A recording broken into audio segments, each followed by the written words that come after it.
terkait dengan spesifikasi produk, terutama untuk proses rilis produk.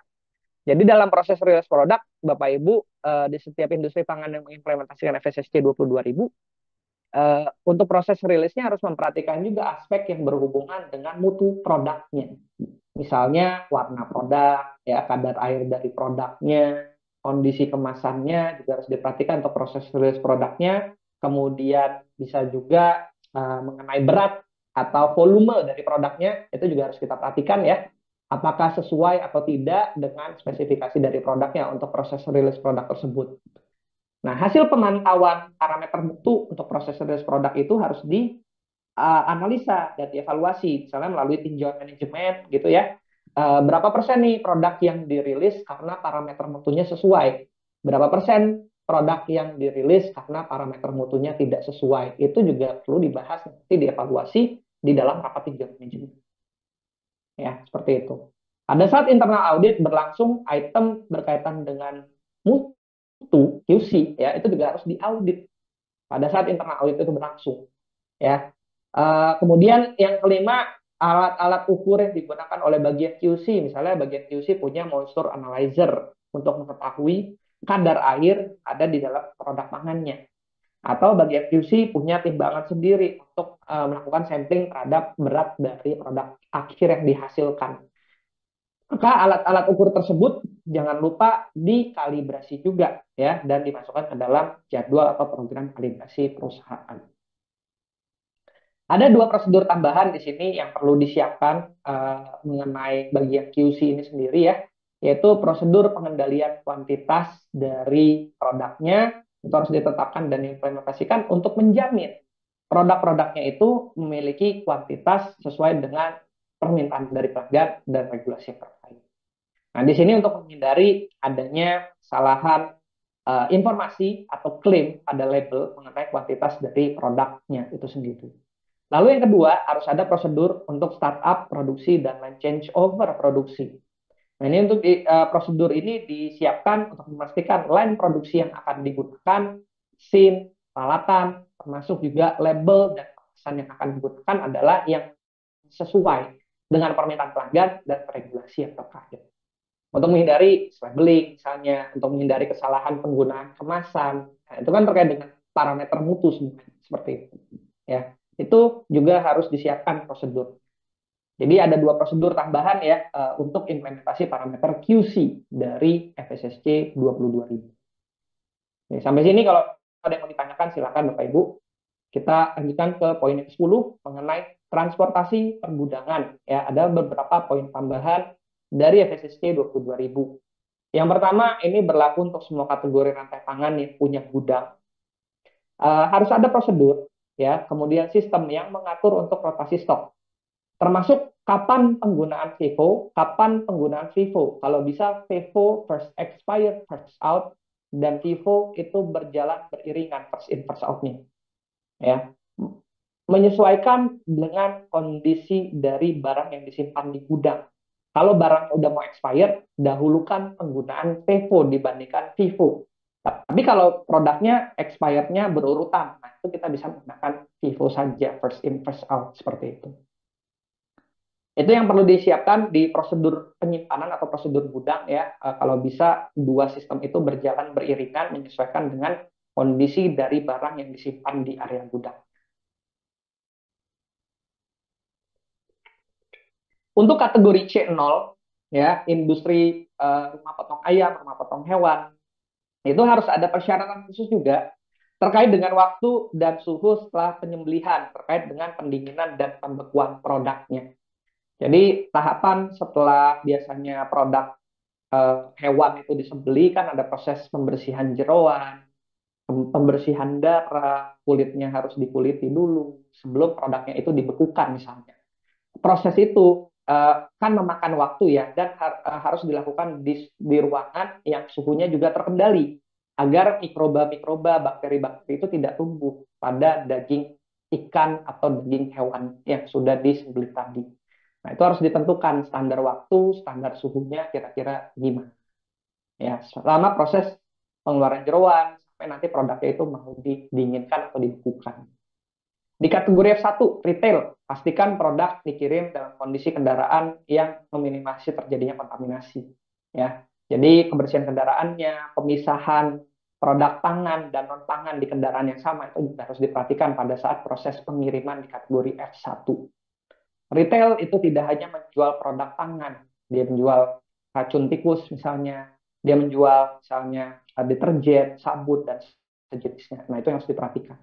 Penggunaan tanker baik untuk bahan baku maupun produk akhir itu juga harus diperhatikan. Kalau misalnya Bapak Ibu beli bahan baku curah kemudian dikirim menggunakan mobil tangki, nah itu harus dipastikan ada kontrak atau perjanjian mengenai verifikasi kebersihan tangkinya, ya, batasan atau larangan sebelum tangki itu digunakan untuk mengangkut bahan baku yang kita beli, serta tindakan pengendalian yang dapat dilakukan jika tangki tersebut terkontaminasi. Jadi semacam tindak lanjut yang harus dilakukan supplier kalau ditemukan tangkinya itu ternyata terkontaminasi bahan non pangan. Misalnya tangkinya bekas mengangkut pupuk, digunakan juga untuk mengangkut misalnya minyak goreng yang disuplai dari supplier, misalnya seperti itu, ya. Nah, di situ kan ada indikasi residu dari pupuknya itu sendiri bisa mencemari produk pangannya, yaitu minyak goreng yang diangkut. Nah, itu harus dibuatkan semacam perjanjian tertulis dengan suppliernya. Kalau ada residu dari pupuknya terhadap produk minyak gorengnya setelah kita analisa, ya, minyak gorengnya misalnya bisa kita kembalikan. Itu dituangkan di dalam perjanjian yang jelas. Kemudian penggunaan tanker untuk produk akhir, ini pengiriman produk akhir dalam bentuk curah ya, misalnya Bapak Ibu menghasilkan produk curah seperti itu, minyak goreng misalnya dikirim menggunakan mobil tangki, pastikan ada manajemen risiko yang kita jalankan terkait dengan kebersihan tangkinya. Kemudian harus ada verifikasi juga kebersihan tangkinya sebelum tangkinya itu digunakan untuk mengirim produk akhirnya ke pelanggan. Seperti itu. Ya, itu di poin 10 ya di sini dari transport dan pergudangan. Di poin yang berikutnya, poin 11, ini terkait dengan pengendalian terhadap kontaminasi silang. Ini yang bisa terjadi di beberapa kategori rantai pangan. Untuk kategori B3, kategori C, dan kategori I, jika ditemukan adanya kemasan pangan yang bisa memberikan efek fungsional terhadap pangan yang dikemas menggunakan kemasan tersebut, maka efek fungsional dari kemasan pangan tersebut harus dijelaskan di dalam dokumen HACCP-nya.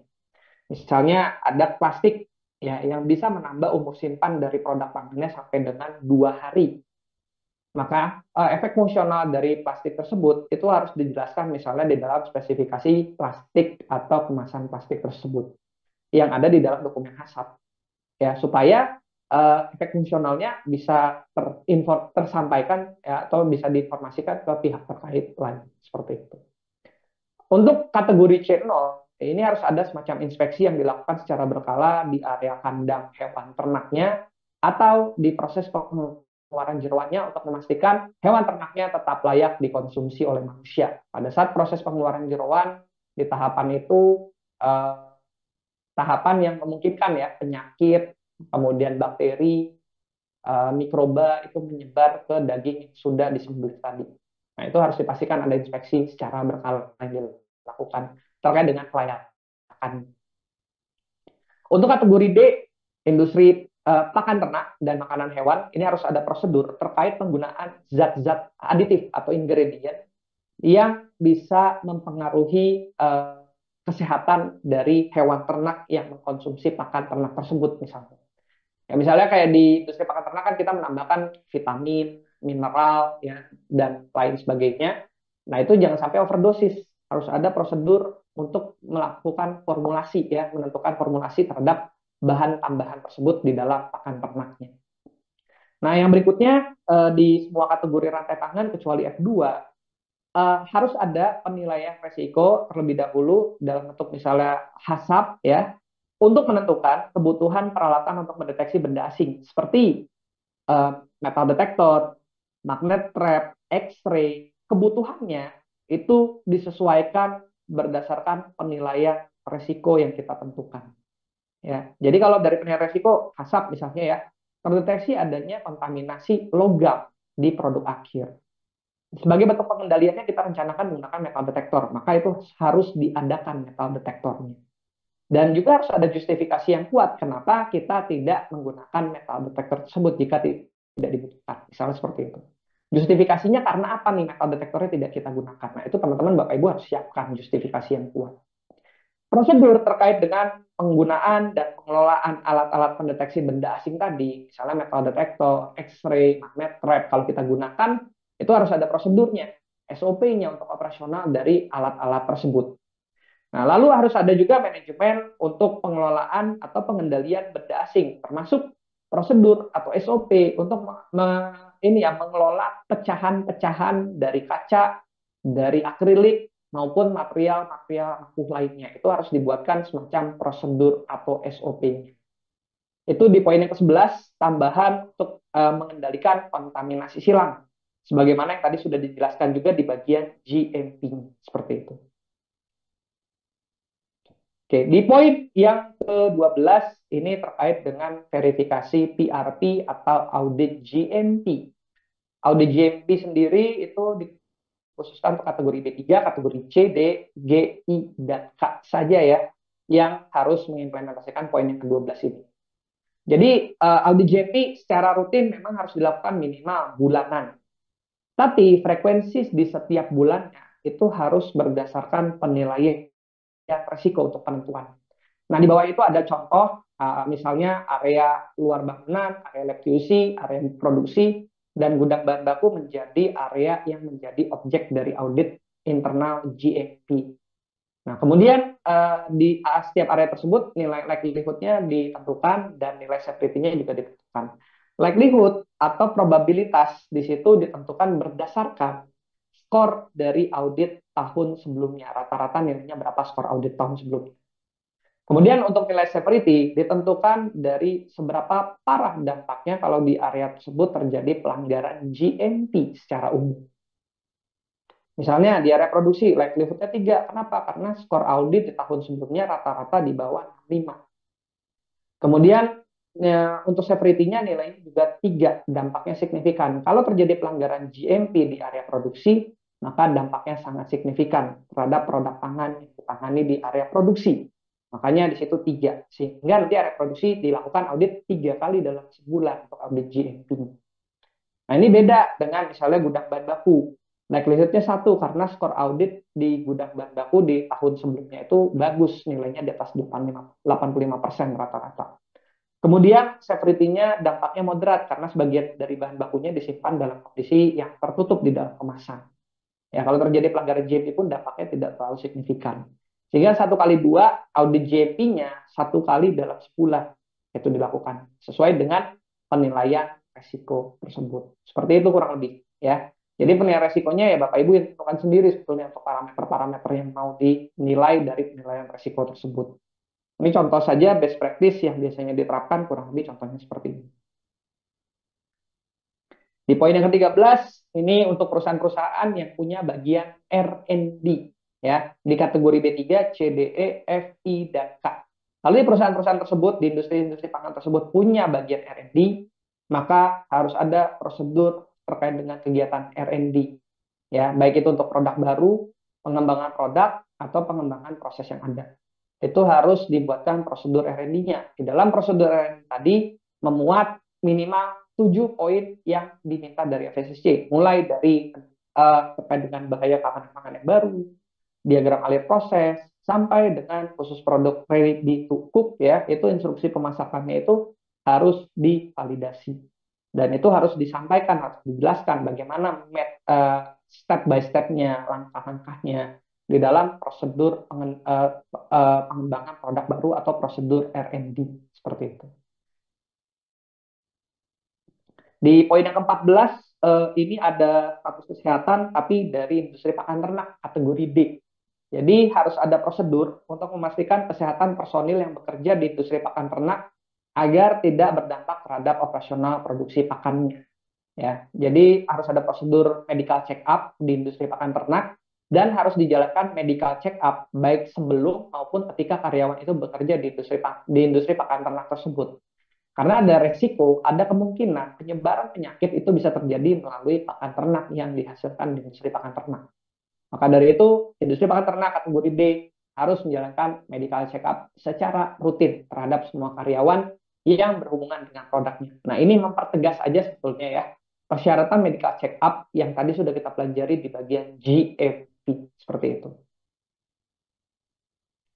Yang berikutnya, poin yang ke-15, manajemen peralatan. Ini berlaku untuk semua kategori rantai pangan, kecuali kategori F2. Semua peralatan, baik itu peralatan produksi, peralatan di gudang, peralatan untuk pengiriman produk pangan, peralatan untuk penyimpanan produk pangan, ya, peralatan misalnya untuk memasak di area restoran misalnya, itu semuanya harus memiliki persyaratan dari manajemen peralatan ini. Setiap kali Bapak Ibu mau melakukan pembelian peralatan baru, modifikasi peralatan existing, major modification di sini ya, kemudian pembelian peralatan bekas atau second hand misalnya, itu harus ada spesifikasi pembeliannya terlebih dahulu. Ini hanya berlaku untuk pengadaan peralatan-peralatan saja. Kalau peralatan Bapak Ibu sudah ada dari dulu, sudah ada existing dari dulu, maka manajemen peralatan ini tidak perlu diimplementasikan terhadap peralatan existing yang kita miliki. Tapi kalau peralatannya baru akan dibeli, nah itu harus ada spesifikasi pembeliannya terkait dengan syarat-syarat hygienic design yang harus dipenuhi dari peralatan yang akan kita beli, regulasi yang menjadi acuan atau aturannya, persyaratan dari pelanggannya kalau ada, dan maksud penggunaan dari peralatan tersebut untuk apa. Nah, itu harus kita tentukan spesifikasinya. Spesifikasi tersebut disampaikan ke pihak supplier dari peralatan tentunya. Kemudian supplier tersebut harus bisa membuktikan bahwa peralatan yang mereka supply sudah sesuai dengan spesifikasi yang kita inginkan.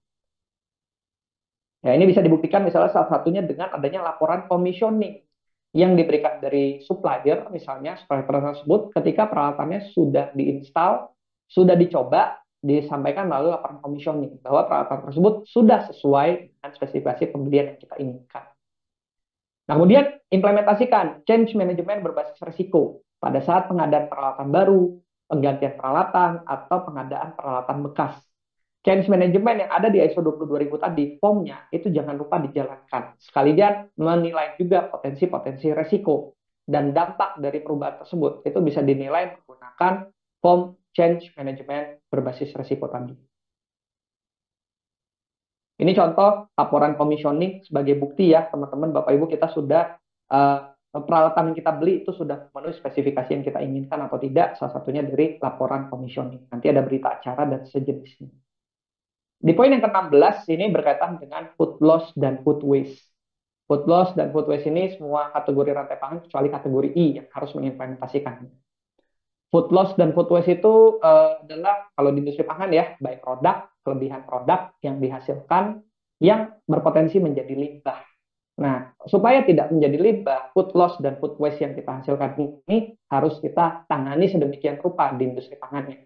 Entah itu bisa didonasikan, dijadikan sebagai bahan baku di industri pakan ternak, atau digunakan untuk tujuan-tujuan lainnya supaya bisa mengurangi jumlah food loss dan food waste. Nah, harus ada di setiap industri pangan itu kebijakan tertulis dan sasaran yang tertulis mengenai strategi perusahaan untuk mengurangi jumlah food loss dan food waste yang mereka hasilkan. Reject produk, produk yang mau expired, ya, baik produk untuk industri pakan ternak, itu harus ada semacam targetnya, berapa persen yang mau dihasilkan di setiap tahunnya, kemudian bagaimana upaya mengurangi persentase-persentase tersebut, seperti itu. Lalu yang berikutnya terhadap produk yang mau didonasikan itu harus dipastikan produknya itu aman sebelum didonasikan. Misalnya Bapak Ibu di industri pangannya ternyata ada produk mie instan sudah mau kadaluarsa karena nggak laku, mau kita bagi-bagi nih karyawan supaya bisa dibawa pulang dan seterusnya. Dipastikan dulu produk mie instannya ini aman atau tidak, baru nanti dibagi-bagi untuk donasi seperti itu.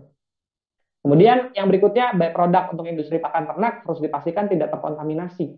Ya, misalnya ada remahan mie instan dari industri mie instan, ya itu biasanya dijual ke industri pakan ternak untuk dijadikan sebagai bahan baku pakan ternak.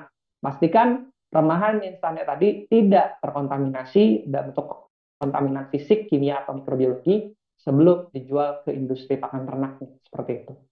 Dan proses pengendalian food loss dan food waste ini harus sesuai dengan regulasi ya, diupdate dan tidak berdampak negatif terhadap operasional perusahaan. Persyaratan ke-17 ini bagi perusahaan yang sudah disertifikasi FSSC 22000 di semua kategori rantai pangan, itu harus menginformasikan ke badan sertifikasinya dalam 3 hari kerja. Misalnya nih, PTA, sertifikasi SGS Indonesia, atau FSSC 22000, dia sudah dapat sertifikatnya, kemudian misalnya dia mengalami kejadian serius yang terkait dengan food safety, terjadi wabah food safety, atau terjadi recall misalnya. Nah, itu harus disampaikan ke badan sertifikasinya dalam 3 hari kerja, atau terjadi force major, kebakaran, bencana alam, gempa bumi, banjir, ya. Kemudian mungkin ada kasus-kasus korupsi yang melibatkan perusahaan tersebut, harus dilaporkan ke badan sertifikasinya dalam 3 hari kerja kalau terjadi situasi-situasi seperti itu. Dan yang terakhir di poin yang ke-18 ya, ini terkait dengan persyaratan untuk organisasi dengan sertifikasi multi-site. Multi-site certification ini hanya berlaku untuk kategori E, kategori F, dan kategori G, di mana di industri-industri tersebut biasanya punya banyak cabang. Ya, yang cabangnya itu mungkin jumlahnya bisa puluhan, ratusan, dan tidak mungkin dalam proses sertifikasinya dilakukan audit ke semua cabangnya. Oleh karena itu, sertifikat multi-site ini berlaku ya hanya untuk kategori itu. Perusahaan yang sudah disertifikasi multi-site bisa mengklaim bahwa semua cabang dari perusahaan tersebut itu sudah menerapkan FSSC 22000. Nah, makanya sertifikatnya juga akan berlaku untuk semua cabang dari perusahaan di kategori E, F, dan G. Yang penting adalah perusahaan tersebut di kategori E, F, dan G punya kantor pusat, ya, di mana kantor pusat ini terdiri dari manajemen puncaknya di sana, internal auditornya, kemudian technical reviewer yang ditugaskan untuk mereview laporan audit internalnya juga berasal dari kantor pusat. Nanti internal auditornya akan keliling ke setiap cabang yang ada, melakukan internal audit secara berkala. Untuk kegiatan internal auditnya sendiri di kategori E, F, dan G juga harus dilakukan berbasis resiko, ya, terhadap semua cabang yang ada. Nanti laporan internal auditnya direview oleh technical reviewer yang ada di pusat, yang ada di kantor pusatnya tadi.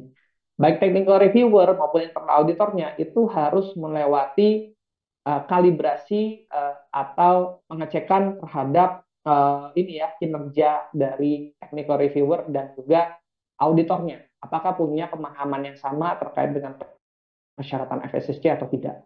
Baru dari situ audit berikutnya bisa dilakukan kembali. Nah, untuk menjadi seorang auditor di multi-site certification ini ada persyaratannya.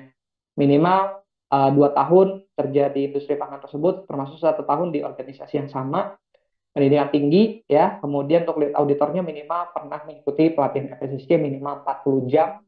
Lalu untuk auditor lainnya minimal 16 jam untuk pelatihan FSSC 22.000 seperti itu. Nah, itu beberapa syarat untuk menjadi seorang auditor di perusahaan sertifikasi multi-site atau multi-site certification di kategori E, F, dan G. Nah, ini juga menjadi akhir dari pelatihan kita hari ini di FSSC 22.000. Ada 18 persyaratan tambahan untuk lebih menyempurnakan lagi materi ISO 22000 yang tadi sudah kita pelajari. Sampai sini kalau ada pertanyaan silakan bisa diajukan pertanyaan-pertanyaannya. Sambil saya cukupkan dulu untuk materi kita hari ini. Terima kasih untuk waktu dan kehadirannya. Apabila ada yang mau ditanyakan di luar forum ini nanti bisa menghubungi saya juga di kontak-kontak yang sudah disediakan. Nah, kita akan masuk ke sesi terakhir yaitu sesi pertanyaan jawab ya atau Q&A. Silakan Kak bisa ditampilkan dulu ya untuk pertanyaan-pertanyaan. Oke, baik. Saya ucapkan terima kasih banyak kepada Kak Sanjaya untuk jawaban untuk materinya yang dipaparkan ya tadi dari sesi 1 ini mengenai GMP dan juga SCCP, dan juga sesi 2 dilanjutkan mengenai ISO 22000 dan juga FSSC. Sudah lengkap ya Bapak Ibu ya untuk materi FSSC hari ini mengenai food safety hari ini ya sudah lengkap ya materinya. Nah, ini tadi sudah saya cek ya Kak Sanjaya untuk pertanyaan yang masuk. Sudah ada 40 pertanyaan, luar biasa sekali antusias Bapak Ibu semuanya. Nah, sambil saya membuka untuk link slide-nya, mungkin bagi Bapak Ibu sekiranya memiliki pertanyaannya, saya akan untuk mengirimkan pertanyaannya di link slide yang sudah kami bagikan. Dan bagi Bapak Ibu tadi apabila ada yang mendokumentasikan sesi pelatihan dari kami, saya persilakan untuk mengupload di IG story Bapak Ibu masing-masing dan tag @makinali dan @makin ahli pangan karena akan ada hadiah spesial dari kami. Oke, baik Kak Sanjaya, apakah bisa kita mulai untuk sesi tanya jawabnya? Ya, bisa kita mulai dari pertanyaan paling bawah ya berarti ya. Ya, betul Kak Sanjaya. Oke. Untuk food allergen masuk dalam kategori apa? Kalau biasa sih untuk food allergen masuk dalam kategori GMP ya. Tadi sudah mungkin dijelaskan juga di materinya. Jadi itu menjadi bagian dari yang harus diperhatikan dari aspek GMP. Bagaimana dengan ruangan penyimpanan atau gudang bahan kering? Tapi bisa mengundang hama yang datang. Tikus apa tetap masuk ke dalam kategori low risk. Eh, untuk gudang bahan kering, kalau misalnya bahan keringnya itu dalam kondisi yang tertutup, ya itu kita bisa kategorikan dalam kondisi yang low risk meskipun di situ ada potensi hama. Hama itu kan ada bisa berpotensi ada di area penyimpanan gudang bahan kering kalau misalnya bahannya itu sendiri tumpah di lantai, tidak dibersihkan, baru ada potensi hama. Tapi kan normalnya tidak seperti itu, ya. Sehingga bisa tetap dikategorikan kategorinya low risk di area gudang yang di packing untuk produk atau bahan baku. eh, Apakah dengan mengikuti pelatihan food safety ini dapat membantu saya berkarir di bidang industri pangan? Minimal teman-teman Bapak Ibu yang di fresh graduate kita bisa mendapatkan insight, kemudian juga ini ya pengetahuan yang lebih mengenai food safety. Jadi pada saat berhadapan dengan proses interview ya, kita juga bisa menjelaskan apa itu food safety dengan lebih baik lagi pada saat interviewernya bertanya ya terkait dengan apa itu food safety dan sejenisnya.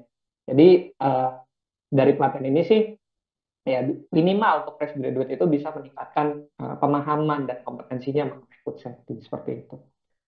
Jika jarak antar tempat tinggal dan dapur ya 50 sampai 100 meter, maka perlu tetap disiapkan ruang ganti pakaian.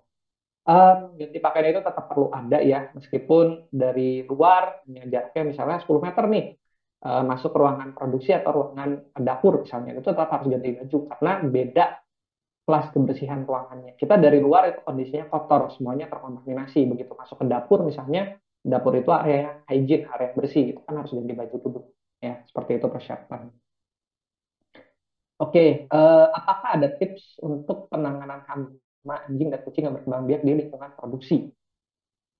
Kalau sudah berkembang biak, apapun jenis hamanya, itu harus kita lakukan pest control dengan menggunakan perangkap, misalnya perangkap anjing atau perangkap kucing di sini ya. Kita tangkap, kemudian kita pindahkan hewan-hewan tersebut ya ke lokasi lain, bukan dimusnahkan dalam hal ini seperti itu. Nah, tujuannya agar hama tadi seperti anjing atau kucing itu tidak berkembang biak lagi di area produksi misalnya seperti itu. Jadi pest control itu yang harus dilakukan. Kemudian cara menentukan food safety management dari GMP, CPPB, dan CPOB pada perbedaan dalam industri pangan dengan level UMKM, PIRT, dan perusahaan yang besar.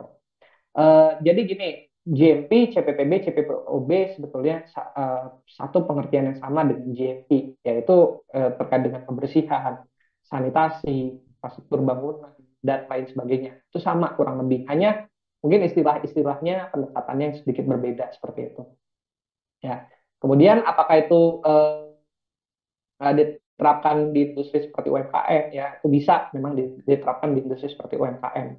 PIRT itu versi lebih simpelnya dari GMP. Di PIRT itu tidak terlalu banyak persyaratan-persyaratan yang harus kita penuhi gitu ya untuk menghasilkan produk yang aman. Tetap basisnya PIRT itu dari GMP awal, tapi dibuat sedemikian rupa, seringkas mungkin gitu ya, supaya bisa diterima oleh UMKM, bisa seperti itu. Apakah air sanitasi harus air yang layak minum juga? Air sanitasi tergantung sanitasinya. Sanitasi untuk sepatu misalnya, itu kan bisa kita campurkan dengan klorin. Nah, itu tidak harus menggunakan air yang layak minum. Tapi sanitasi untuk tangan, sanitasi untuk peralatan misalnya, itu harus menggunakan air yang standar air layak minum. Seperti itu. Apakah yang dimaksud dengan kompresor di dalam kendali operasional? Kompresor itu alat yang digunakan untuk menghasilkan kompres air, udara bertekanan, yang biasanya digunakan untuk cleaning atau untuk kegiatan produksi. Misalnya untuk operasional pneumatik, biasanya itu bisa juga menggunakan udara bertekanan dari kompresornya. eh, Kodeks itu apa? Adakah kodeks lain untuk bidang lain atau hanya satu saja untuk sebutan standar ini? Kodeks itu adalah standar food safety ya sebenarnya ya. Standar food safety yang dikeluarkan dari PBB, mereka menyebutnya sebagai kodeks. Kodeks sendiri tidak hanya ada satu, tapi ada banyak turunannya. Misalnya Bapak Ibu mau menjalankan manajemen alergen, itu ada standar kodeksnya juga yang dikhususkan untuk manajemen alergen. Silakan nanti mungkin lebih lengkapnya bisa di googling aja Codex Alimentarus, kemudian di situ ada standar-standar kodeks lainnya yang bisa digunakan. Termasuk misalnya kalau mau tahu nih jahe misalnya standarnya versi kodeks itu gimana, kalau nggak salah itu ada ya standar untuk jahe, kunyit dan sejenis-jenisnya seperti itu di versi kodeksnya. Apakah semua perusahaan food industry harus melakukan recall dan rework, dan boleh dijelaskan kembali stepnya? Recall dan rework itu bisa terjadi di setiap industri pangan, tapi dilihat case by case-nya, ya. Jadi recall itu terjadi kalau misalnya ada produk yang tidak sesuai dan diketahui produk yang tidak sesuai tadi, atau misalnya terkontaminasi, sudah terlanjur terkirim ke pelanggan dan harus kita tarik. Nah, itu bisa ditarik menggunakan mekanisme recall. Kalau rework itu penanganan terhadap produk yang tidak sesuai juga, tapi produk yang tidak sesuai ini belum terkirim ke pelanggan, masih bisa kita lakukan reproses di tempat kita. Nah, itu yang dilakukan dengan rework seperti itu.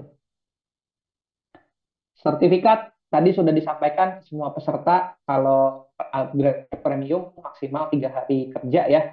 3 hari akan dikirimkan setelah pelatihan selesai seperti itu. Kemudian mendapat materi seperti ini biasanya hanya dalam teori. Nah, apakah di perusahaan apakah ada training langsung? Di perusahaan sih pasti ada training langsung yang lebih terkait dengan operasional di perusahaannya masing-masing ya. Kayak misalnya training terkait dengan GMP di pabrik misalnya. Tentu setiap pabrik materi GMP-nya disesuaikan lagi dengan kondisi di pabriknya masing-masing. Jadi teman-teman fresh graduate nanti bisa dapat pelatihan lebih kalau kita sudah bekerja. Ya, jadi makanya tadi saya udah bilang dari awal materi food safety yang kita pelajari hari ini itu masih bersifat umum dan setiap industri pangan ya harus menyesuaikan dengan apa ya dengan materi yang saya sampaikan tadi. Jadi belum tentu yang saya sampaikan ini applicable di industri catering, belum tentu applicable di industri packaging seperti itu. Dan teman-teman Bapak Ibu baru bisa mendapatkan secara detail lebih khusus kalau kita sudah bekerja dan lebih memahami apa itu food safety kalau kita sudah bekerja biasanya seperti itu. Kemudian untuk produk yang bisa di rework kan harus sesuai dengan standar dan prinsip reworknya. Nah, itu standarnya seperti apa? Lalu untuk produk yang tidak sesuai akan diapakan? Uh, untuk standar produk yang bisa di rework itu perusahaan sendiri yang menentukan. Karena gini, produk yang bisa di rework itu beda-beda ya. Kalau misalnya dia terkontaminasi oleh kontaminan yang sangat sulit untuk dipisahkan dari produk tersebut, ya otomatis kan produknya harus dimusnahkan dong, nggak bisa di rework. Jadi untuk penentuan produk mana yang bisa di rework, produk mana yang tidak bisa di rework, standarnya seperti apa, masing-masing perusahaan yang menentukan sendiri. Kayak contoh misalnya produk santan, ya di industri santan itu tidak bisa, misalnya kalau misalnya dia reject ya masih bisa di rework, tapi di reworknya menjadi produk lain, menjadi minyak kelapa, itu dipres lagi, minyaknya diambil, sisanya itu menjadi produk yang menjadi limbah seperti itu. Ya itu kan beda perlakuannya nanti dengan produk-produk lainnya seperti itu. Jadi setiap perusahaan yang menentukan sendiri standar yang bisa diterima untuk produk itu bisa di-rework seperti apa. Lalu untuk produk yang tidak sesuai nanti biasanya dia dimusnahkan atau misalnya dijual untuk pupuk atau dijual untuk pakan ternak, itu juga masih bisa dilakukan. Untuk identifikasi produk biasa apakah untuk produk akhir saja atau semua bahan yang ada di komposisi produk. Termasuk semua bahan yang ada di komposisi produk, karena bahan-bahan tersebut juga ada potensi-potensi bahaya keamanan pangan yang bisa muncul dan harus kita gunakan sebagai bahan pertimbangan dalam melakukan identifikasi bahaya. Ya, oke, ini terkait dengan skill ya, skill yang harus dimiliki kalau ingin berkarir di bidang industri pangan. Sulit ya, karena setiap perusahaan itu ketentuan skill yang diperlukan itu beda-beda, teman-teman Bapak Ibu. Jangan untuk fresh graduate terutama pesan saya jangan jadikan skill itu sebagai patokan utama supaya kita bisa dapat kerja.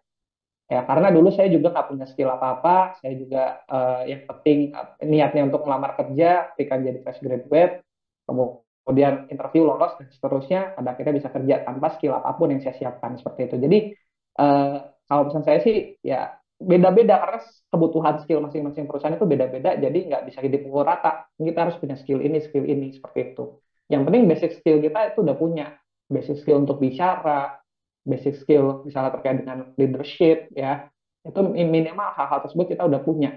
Dan nantinya skill yang teknikalnya itu menyesuaikan dengan kebutuhan masing-masing perusahaan seperti itu. Ya, karena di setiap industri pangan mereka punya standar kompetensi. Standar kompetensi itu yang harus kita penuhi. Tapi kan standar kompetensi di setiap industri pangan itu beda-beda. Mereka yang menentukan sendiri seperti itu. Sebetulnya lebih dibutuhkan untuk melamar pada divisi apa di perusahaan. Di semua divisi di perusahaan itu cukup bisa digunakan ya. Misalnya Bapak Ibu mau kerja di bagian produksi, tahu GMP, tahu HACCP itu menjadi poin plus. Kemudian kalau misalnya kita mau kerja di bidang QC, R&D itu juga bisa. Kalau kita tahu HACCP, tahu GMP, tahu ISO itu juga bisa menjadi poin plus juga seperti itu. Kembali lagi saya ingatkan, materi yang kita pelajari hari ini materi yang bersifat umum. Jadi teman-teman Bapak Ibu kalau pengen tahu implementasinya dengan lebih baik lagi, ya salah satunya ketika kita bekerja baru benar-benar bisa kita pahami materi yang kita pelajari hari ini.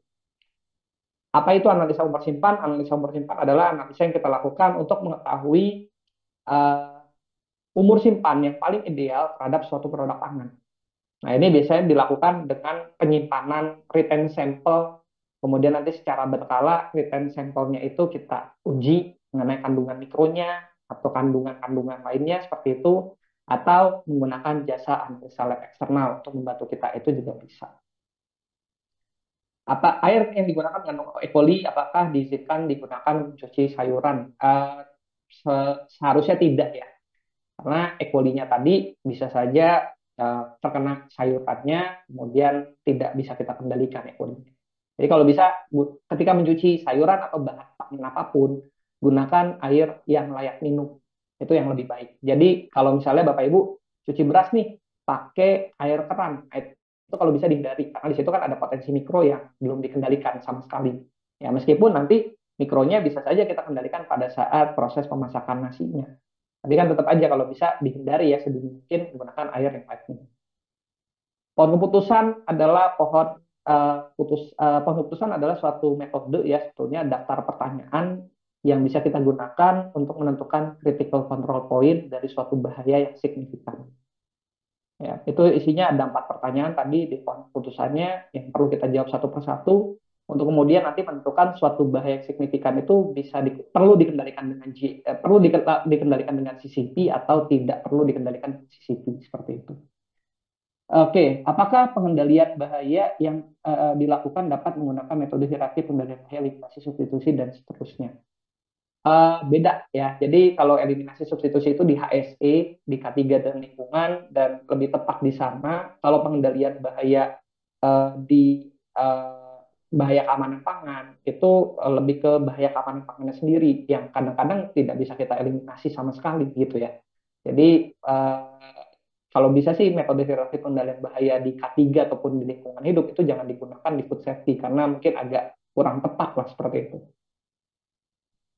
Apakah penerapan HACCP perlu dipertimbangkan jika GMP di suatu industri belum terlaksana dengan maksimal? Bisa dipertimbangkan sebetulnya supaya kita bisa lebih mendetail tahu potensi-potensi bahaya keamanan pangan yang ada di setiap industri pangan.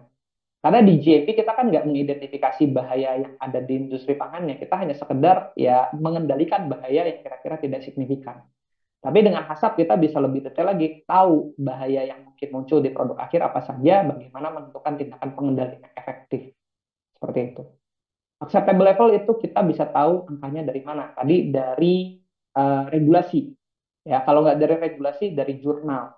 Atau dari spesifikasi produk akhir. Atau kemampuan alat pendeteksi yang kita miliki. Kalau contoh kasusnya adalah logam. Ukuran logam, acceptable levelnya bisa berbeda-beda sesuai dengan metal detektor yang kita gunakan. Seperti itu. Ya. Kalau garam itu kira-kira bahayanya, expirednya berapa ya? Di mana kira-kira kita bisa dapat angka hasilnya. Kalau garam bahayanya salah satunya bahaya fisik, bisa berupa kerikil, batu, ya, logam bisa juga termasuk di dalamnya. Uh, untuk acceptable levelnya kembali lagi ke kemampuan alat untuk mendeteksi potongan logam atau untuk menyaring kerikil-kerikil tadi. Ukuran mesh dari ayakannya itu paling kecil berapa? Itu yang menjadi acceptable level dari bahaya fisik yang ada di garam. Kalau expired date garam harus dilakukan uji expired date dulu ya, uji umur simpan dari produk garamnya itu sendiri. Uh, Rata-rata sih setahu saya 1 sampai 2 tahun ya untuk garam itu untuk expire, tapi tetap harus lakukan uji umur simpan dulu, analisa umur simpan dulu baru menentukan expired date gitu ya. Ada SNI juga terkait dengan garam, garam untuk makanan. Jadi Bapak Ibu bisa cari SNI-nya. Kemudian dari situ kita bisa lihat kontaminasi apa yang mungkin terjadi pada produk garam. Itu kan ada di SNI-nya, batasan angkanya berapa, ikuti SNI tersebut. Biasanya seperti itu. Bagaimana cara mengetahui severity level pada konsumen? Apakah disurvei atau berdasarkan laporan konsumen? Kalau severity level di konsumen, itu mungkin dari studi-studi yang pernah dilakukan, itu bisa dilakukan. Atau dari survei yang pernah dilakukan, itu juga bisa diambil sebagai dasar pertimbangan. Oke, apabila tahapan produksi makanan lebih dari 4 tahapan, bagaimana cara penggunaan decision tree HACCP-nya? eh, Tahapan proses produksi berapapun tahapannya, ya, mau 10 tahapan proses, 20 tahapan proses yang berjalan. Decision tree yang kita gunakan untuk penentuan critical control point-nya tetap menggunakan decision tree dengan 4 pertanyaan tadi. Meskipun tahapan produksinya itu ada banyak sekali. Jadi, decision tree tidak melihat berapa banyak tahapan produksi yang berjalan. Ya, tapi mencari kira-kira di mana bahaya yang signifikan itu harus dikendalikan dengan critical control point. Itu maksudnya. Untuk nilai hazard assessment yang termasuk kategori nilai signifikan 4, 5, 6, 7. Untuk nilai ganjil 5 dan 7 pada hazard assessment didapat dari mana? Kalau tadi sih itu ini aja sih, bukan perkalian sebetulnya ya, tapi lebih ke uh, penjumlahan, bisa juga menggunakan metode seperti itu, atau tidak dikali, tidak dijumlah, tapi langsung ditentukan 1 sampai 7 skala. Jadi skala 4 sampai 7 itu yang kategorinya signifikan, skala 1 sampai 3 itu yang kategorinya tidak signifikan. Seperti itu juga bisa. Ya. Tapi umumnya sih dikali probabilitas kali severity, kemudian itu jadi nilai signifikansi dari bahayanya. Di atas nilai sekian, bahayanya signifikan, di bawah nilai sekian, bahayanya tidak signifikan. Bagaimana dalam penyusunan hazard ini, apakah yang langsung didapatkan hazard atau kita mengidentifikasi hazard, apa saja yang kira-kira terjadi? Kalau dalam asap seperti yang tadi sudah dijelaskan, coba mungkin bisa direfresh lagi prinsip pertama atau langkah yang keenam di asap yang harus kita lakukan adalah identifikasi bahayanya dulu, kita kenali dulu jenis-jenis bahayanya, analisa bahaya tersebut, dinilai bahaya keamanan pangannya masuk kategori signifikan atau tidak signifikan, baru dilakukan penetapan tindakan pengendalian terhadap masing-masing bahaya yang sudah teridentifikasi. Jadi pertanyaan ini sebenarnya sudah terjawab di prinsip yang pertama yang ada di HACCP. Nah, silakan nanti bisa dibaca lagi ya materi. Jika bahan yang diproses CCP kandungan gizinya berkurang dari yang ada di tabel gizi, apakah tetap akan diproses normal atau dialihfungsikan? Oke, ini terkait dengan gizi. Kalau gizi itu konteksnya beda dengan keamanan pangan, ya. Jadi kalau misalnya kandungan gizinya ternyata tidak sesuai dengan nilai gizi yang ada di tabel gizinya. Nah, kembali lagi sekarang satu pertanyaan, apakah kandungan nutrisi pada produk pangan selalu kita cek pada saat proses produksi itu dilakukan? Tentu tidak. Mungkin kandungan nutrisi ini dilakukan misalnya pengujiannya 1 tahun sekali atau dua kali dalam setahun, misalnya seperti itu. Jadi hanya bertahap. Ya, kalau misalnya didapatkan dari hasil uji kandungan nutrisi tadi ternyata produknya tidak sesuai, ya kandungan nutrisinya tidak sesuai, maka mungkin produknya itu bisa di rework, digunakan untuk tujuan lain dan sebagainya. Kandungan gizi bukan merupakan aspek food safety. Kandungan gizi itu masuknya nanti ke dalam aspek mutu, quality. Ya, jadi rejectnya mungkin reject terkait dengan quality gitu. Apa kesamaan dan perbedaan JP, HACCP, FSSC? Tadi sudah dijelaskan bagaimana penerapan di industri pangan. Tadi juga langkah-langkah menerapkan GMP, menerapkan HACCP, ISO 22000, FSSC kan sudah saya jelaskan satu persatu ya. Silakan nanti bisa di-refresh lagi materinya. Karena yang tadi kita pelajari itu langkah-langkah kita menerapkan baik itu GMP, HACCP, ISO 22000, dan FSSC di industri pangan. Kalau untuk JP difokuskan untuk mengendalikan bahaya yang tidak signifikan, bahaya keamanan pangan yang tidak signifikan. Kemudian untuk HACCP difokuskan untuk mengendalikan bahaya yang signifikan. ISO 22000 dan FSSC 22000 merupakan standar sistem manajemen keamanan pangan yang mengintegrasikan GAP, HACCP, dan persyaratan sistem manajemen mutu dengan satu standar yang sama. Biasanya seperti itu. Food fraud itu adalah penipuan yang dilakukan oleh supplier terhadap bahan baku yang mereka supply, ya, untuk mendapatkan keuntungan ekonomi tertentu. Kayak bisa dilakukan dengan metode food fraud. Bagaimana menentukan root cause jika ada isu kontaminasi dan isu unsteril? Bagaimana troubleshootingnya dalam hal tersebut? Nah, ini terkait dengan root cause. Salah satunya adalah Bapak Ibu bisa menggunakan fishbone diagram. Mungkin silakan nanti di googling aja. Fishbone diagram itu salah satu metode yang bisa digunakan untuk mencari akar penyebab masalah atau ketidaksesuaian dari ketidaksesuaian yang terjadi di tempat kerja. Tidak hanya kontaminasi atau unsteril, apapun ketidaksesuaian yang terjadi, kita bisa menggunakan fishbone diagram untuk menentukan akar penyebab dari ketidaksesuaian yang terjadi. Bagaimana troubleshootingnya? Harus menyesuaikan dengan root cause analysis yang sudah kita lakukan. Ya, misalnya suatu kontaminasi terjadi karena kesalahan prosedur, kelalaian yang dilakukan oleh karyawan. Berarti kan akar penyebabnya kelalaian, kemudian penyelesaiannya sesuai dengan kelalaian yang terjadi tadi. Maka dengan adanya training, sosialisasi untuk menyelesaikan kelalaian yang terjadi. Nah, itu namanya troubleshooting terhadap ketidaksesuaian yang terjadi, apapun bentuk ketidaksesuaian.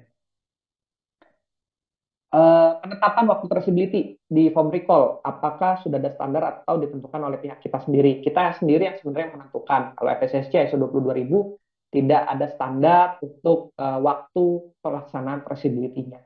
Ya, biasanya umumnya sih setengah hari lah semua informasinya sudah bisa didapatkan dalam waktu 4 jam. Itu umumnya seperti itu, tapi itu tidak menjadi patokan standar yang baku. Ya, perusahaan sendiri yang menentukan.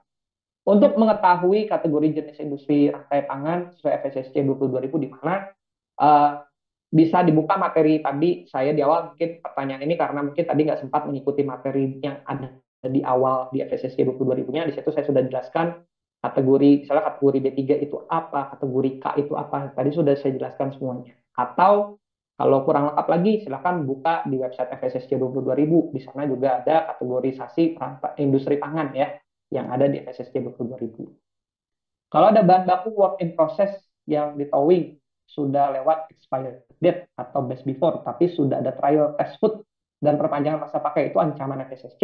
Nah, ini pertanyaan bagus. Jadi kalau ada suatu bahan baku yang sudah melewati expired date, kemudian kita lakukan analisa secara internal, dinyatakan masih aman, ada perpanjangan umur simpan, produk tersebut masih bisa digunakan. Ya, bukan merupakan ancaman food safety, tapi yang penting hasil uh, analisa kita ya yang memastikan bahwa produk tersebut expired date yang bisa diperpanjang itu harus ada dan valid. Ya, itu yang penting seperti itu. Kemudian bila perusahaan punya lab sendiri dan sudah akreditasi 17025, apakah boleh pengujian sampai internal saja tanpa pihak ketiga? Boleh di internal perusahaan aja. Ya, perusahaan-perusahaan pangan besar di Indonesia itu sudah punya lab sendiri biasanya dan sudah disertifikasi. Jadi bisa menggunakan lab internal untuk analisa. Jika menggunakan susu yang sudah melewati masa kadaluarsa atau best before, misalnya lewat sehari, apa dikatakan food fraud? Tergantung, kita beli susunya dari supplier, ya, itu pada saat datang sudah expired atau belum expired.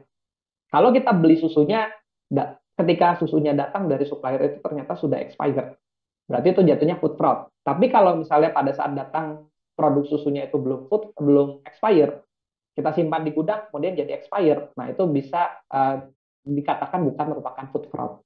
Karena itu kesalahan kita sendiri ya, yang mengakibatkan yang kadaluarsa tadi menjadi kadaluarsa seperti itu. Kemudian, apakah perpanjangan expired date untuk bahan baku kadaluarsa masih aman setelah uji mikrobiologi termasuk mislabeling? Enggak juga sih. Perpanjangan masa expired date itu kalau misalnya ada data pendukung yang valid, ya seperti yang tadi sudah dijelaskan, itu tidak dikatakan sebagai food fraud. Asalkan ya suppliernya itu bisa membuktikan hal tersebut dan disampaikan. Bahaya karet dari kontaminasi sarung tangan yang robek dan bahaya plastik dari keranjang yang rusak dapat dikontrol dengan GMP atau SOP. Apa alasannya? Karena sarung tangan, kemudian peralatan kerja ya, yang kontak dengan produk, itu sebetulnya sudah diatur di GMP. Sarung tangan kan syaratnya tidak boleh robek. Ya, keranjang juga tidak boleh rusak ketika digunakan, apalagi yang terbuat dari plastik. Nah, itu kan menjadi persyaratan GMP. Nah, maka dari itu kontaminasi tersebut seharusnya bisa dikendalikan dengan GMP. Lalu dari penilaian resiko, kalau penilaian resiko menunjukkan resiko dari bahaya tersebut tidak signifikan, maka bisa dikendalikan juga dengan GMP. Meningkatnya TPC akibat temperatur abuse dikontrol oleh GMP atau SSOP. Kalau temperatur yang tidak sesuai bisa dikenakan dengan GMP, tapi kalau bisa sih sebenarnya pengendalian temperatur ya itu masuk di dalam HACCP dan kita jadikan sebagai critical control point untuk mengendalikan bahaya TPC. Seharusnya seperti itu. Jadi jangan dijadikan bagian dari GMP. Apakah boleh tiap tahap proses bahaya fisik beda-beda karena bergantung pada alat yang digunakan saat proses? Bisa berbeda-beda, ya betul. Karena sumber bahaya fisik itu kan bisa berasal dari peralatan yang kita gunakan. Kalau alatnya berbeda, bahayanya juga bisa saja berbeda. Apa bedanya asap manual dan asap rem? Sama aja gitu ya. Sebenarnya jika ada buyer minta asap rem, apakah diberikan yang terbaru, yang update terbaru? Ya tentunya harus dikasih update yang terbaru dong, ya sesuai dengan yang kita revisi secara internal. Apa sistem repacking oleh tim purchasing masih termasuk dalam keamanan pangan. Contoh tepung terigu dalam satu sak kita repacking menggunakan plastik PE. Eh, itu juga masih masuk dalam ranah keamanan pangan ya. Jadi harusnya repacking itu apalagi repacking dari kemasan primernya itu harus memperhatikan juga aspek keamanan pangan dari lingkungan sekitar area repackingnya, dari potensi kontaminasi ini ya dari kemasan yang digunakan itu harus diperhatikan juga seperti itu. Kemudian saya ingat beberapa tahun lalu di mana salah satu produsen makanan Indonesia bahkan menaikkan produk uh, dari pasaran karena di Eropa terkena kontaminasi salmonella. Apakah produsen tersebut diwajibkan untuk menarik produk meskipun lokasi produksinya berbeda dan kemungkinan bahannya pun pula berbeda? Lanjut pertanyaan Samuel. Oke, terkait dengan recall ya, itu harus ditarik dimanapun produknya itu dijual. Ya, misalnya kita masih produk itu di Indonesia, kemudian dijual di Eropa, oleh BPOM-nya Eropa, produknya itu harus ditarik. Ya, maka kita harus menarik produknya meskipun produsennya itu ada di Indonesia dan bahannya menggunakan bahan yang ada di Indonesia. Ya, seperti itu. Karena kembali lagi, regulasi food safety di setiap negara itu beda-beda. Ketika kita mau menjual produknya di negara lain, kita harus pastikan dulu produk kita comply dengan regulasi negara tujuan tersebut. Baru kita jual supaya bisa menghindari terjadinya recall. Kemudian materi ya untuk upgrade premium akan dikirimkan ya nanti dengan bagian admin. Jika terdapat recall produk, apakah kompensasi konsumen merupakan ranah dari food safety assurance? Kompensasi penggantian biaya misalnya gitu ya, mungkin menjadi bagian dari kompensasi ketika terjadi recall. Tapi maksud dari recall sendiri adalah untuk mengamankan produk-produk yang tidak sesuai agar tidak terus terjual di pasaran. Sebenarnya tujuan utama dari recall itu. Jadi mengenai kompensasinya bisa saja diganti oleh perusahaan dalam bentuk uang ataupun dalam bentuk bar. Seperti itu. Manual HACCP dan JMP apakah boleh digabung jadi satu dokumen? Di perusahaan saya dokumen tersebut menjadi satu. Boleh digabung. Salah. Ya. Kemudian kapan bisa mendapatkan video record? Nanti kalau Bapak Ibu upgrade ya, ini pertanyaan terakhir seperti itu. Oke. Terima kasih untuk waktu dan kesempatan dan pertanyaan-pertanyaan yang masuk. Oke, baik. Terima kasih banyak Kak Sanjaya untuk jawaban-jawabannya atas semua pertanyaan masuk. Alhamdulillah semua pertanyaan ini sudah terjawab ya Bapak Ibu. Semoga semakin menambah wawasan Bapak Ibu semuanya atau teman-teman yang masih fresh graduate nih mengenai implementasi dari food safety ini sendiri. Dan saya juga ucapkan terima kasih banyak ya kepada Bapak Ibu yang sudah aktif bertanya pada sesi tanya jawab food safety pada hari ini. Baik, karena untuk sesi tanya jawab sudah selesai ya Bapak Ibu, mungkin kita bisa langsung ke sesi selanjutnya, yakni adalah penutupan. Nah, sebelum saya tutup, izinkan saya untuk membacakan kesimpulan materi pada pelatihan hari ini. Jadi, Food Safety Management System merupakan gabungan prinsip-prinsip sistem analisis, bahaya, dan pengendalian titik kritis serta langkah-langkah penerapan yang dikembangkan yang menjamin keamanan pangan sepanjang rantai pangan dengan menjamin bahwa pangan yang akan diproses hingga dikirim kepada konsumen akhir adalah pangan yang bebas dari cemaran mikrobiologi, cemaran kimia, dan juga cemaran fisik. Nah, tadi dijelaskan juga JMP ini terdiri dari persyaratan dasar keamanan pangan seperti kondisi bangunan, syarat peralatan yang digunakan, kebersihan ruangan, dan sanitasi personil. Nah, pada panel SCCP akan ada analisis bahaya dan titik kritis keamanan pangan di dalam diagram audit proses produksi. Lalu ISO 22000 terdapat penambahan beberapa klausul seperti penanggulangan alergen, proses rework, dan juga pencegahan sabotase, dan persyaratan FSSC 22.000 ini terdiri dari ISO 22.000, Technical Specific PRP, dan juga additional recruitment yang tadi ada 18 klausul ya Bapak Ibu ya. Oke, baik. Mungkin Kak Sandia ada closing statement untuk teman-teman yang masih stay sampai akhir sesi ini, Kak. Ya, terima kasih untuk Bapak Ibu rekan sekalian yang sudah stay sampai akhir sesi. Terima kasih untuk waktu dan kesempatan sampai dengan sore hari ini. Mudah-mudahan apa yang sudah disampaikan tadi menambah insight Bapak Ibu sekalian. Dan terima kasih juga kesempatan untuk hadir di pelatihan hari ini.